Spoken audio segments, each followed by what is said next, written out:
From the 1011 Now streaming studio, this is The Night Beat, sponsored by Pella Windows and Doors of Lincoln. Good evening, I'm Danielle Shenk with your headlines for Tuesday, June 17th. Chilling testimony today in the murder trial of Joseph Barraza. Now on day 7, his own brother took the stand, detailing the moment he unknowingly helped pull Carly Schaaf's body from Pawnee Lake in 2021.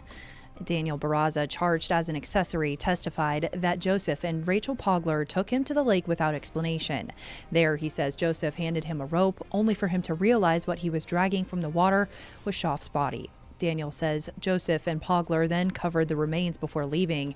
He's now cooperating with prosecutors and plans to take a plea deal. A man who once held a woman hostage and later led police on a high-speed chase has now been sentenced. 34-year-old Trenton Ingle took a plea deal, dropping false imprisonment and weapons charges. He was sentenced to 6 months in jail for obstructing an officer, stemming from a September barricade situation in Seward. Just weeks later, he ran police cruisers during a chase through Waverly, trying to reach that same woman. And a teen who admitted to stabbing his own mother was sentenced to 1 year of juvenile probation after taking a plea deal. He pleaded guilty to second-degree assault. The March incident stemmed from an argument that escalated, leaving the woman with non-life-threatening wound. In some national crime news with Nebraska ties, a Georgia man is accused of threatening sexual violence against Nebraska Senator Deb Fischer and making similar threats toward Texas Senator Ted Cruz and his family. Prosecutors say 25-year-old Robert Davis Forney made the calls over 2 days in January. He now faces federal charges for communicating threats, with the FBI and U.S. Capitol Police investigating. Turning now to a critical healthcare issue affecting the state, the Nebraska Hospital Association is speaking out against the Big Beautiful Bill, which NPR reports could slash Medicaid funding by $800 billion nationwide. The NHA warns the cuts could force local hospitals to drop critical services like behavioral health and labor and delivery, making benefits hard to use even if coverage remains. The Robert Wood Johnson Foundation estimates Nebraska could lose $5.9 billion over the next 9 years if the plan moves forward.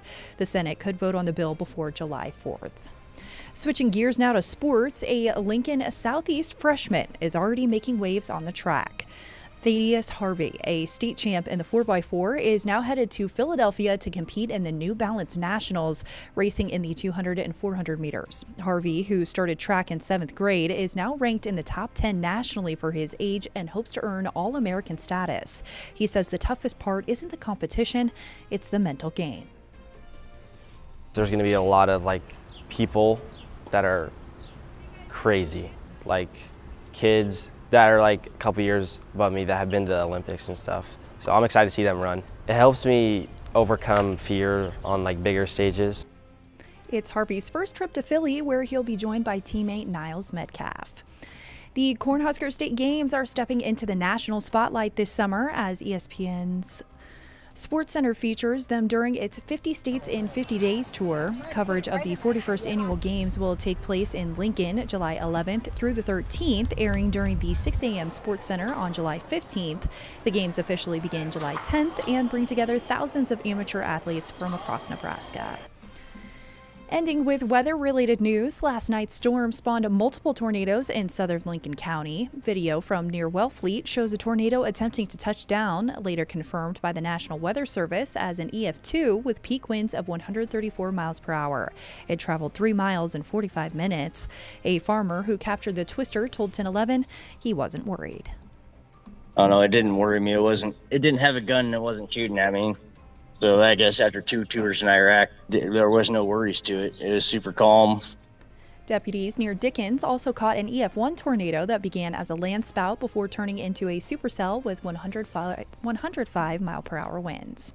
Now, to share your own storm videos or photos, or to read how Pilgrim residents are remembering an EF4 tornado that tore through their town 11 years ago, you can visit the 1011 Now app. Rounding out your night beat is a check of the 7-day forecast.